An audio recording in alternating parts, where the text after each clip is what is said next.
This week we're going to highlight the latest crop condition updates from the USDA as well as short-term weather trends. We're going to turn our attention to review updated trends in export sales for beans and wrap things up with a long-term review of November soybean futures.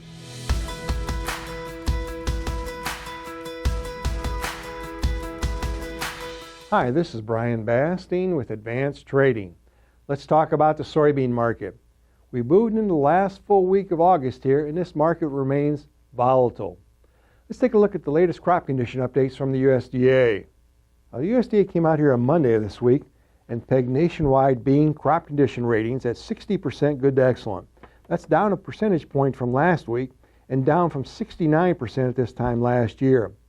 A bit of a mix here across the belt. We did see some improvement in Nebraska and Missouri, but we saw some deterioration up there in the northern plains and the northern corn belt.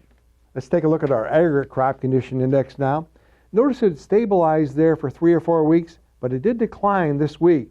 It's still kind of in that mid-range from these exceptional years that we saw back in 24 and 25 and some of the deteriorating years that we saw prior to that. Let's take a look at crop progress now. We're focusing on soybeans dropping leaves here. As of August 23rd, 6% of beans were dropping leaves nationwide. U.S. soybeans dropping leaves on average increased about 16% from August 23rd to September 6th. So by Labor Day, we'll be looking at around 20 to 25% of the beans nationwide will be dropping leaves. Weather is still important in determining bean yields. Let's take a look at the short-term trends. Our slides this week, as usual, are courtesy of T-Storm Weather. We're starting out here looking at precip totals over the last 15 days. Quite a divergence in terms of the amounts of rainfall across the heart of the belt. We're looking at some heavy rainfall that was observed there across Illinois, Indiana, Ohio. But as you move further north, up into Minnesota and the northern plains, notice how dry it was up there. So really a divergent trend. Let's take a look at the short-term forecast. Moving ahead to this weekend, August 29th to the 30th, we're going to be looking at much warmer, in some instances hot temperatures. There will be some rainfall moving in here, but it's going to be a changing pattern. Let's take a look at rainfall now over the next 7 days.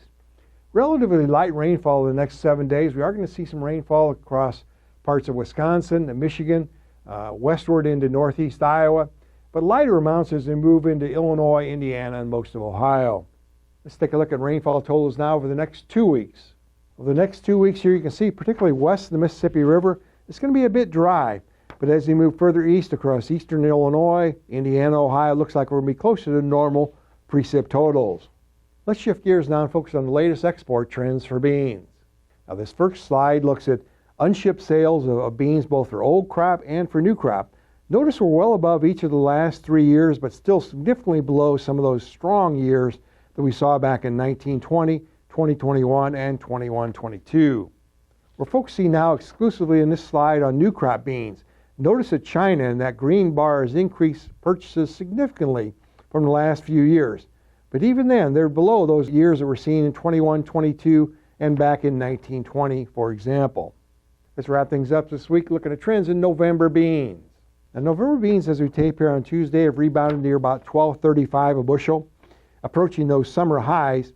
Notice now, between now and harvest, though, in October, there's still room for increase in price volatility, both to the upside and to the downside. That's why it's critical that you continue to work closely with your trusted risk management advisor to manage price movement and avoid price prediction. Now, if you'd like more information, please feel free to contact us at 309-664-2300. We'll put you in contact with one of our risk management consultants who'll be happy to visit with you at your convenience. And remember, we upload every Wednesday. Make sure to subscribe to our channel and never miss an update. Thanks a lot. Have a good week.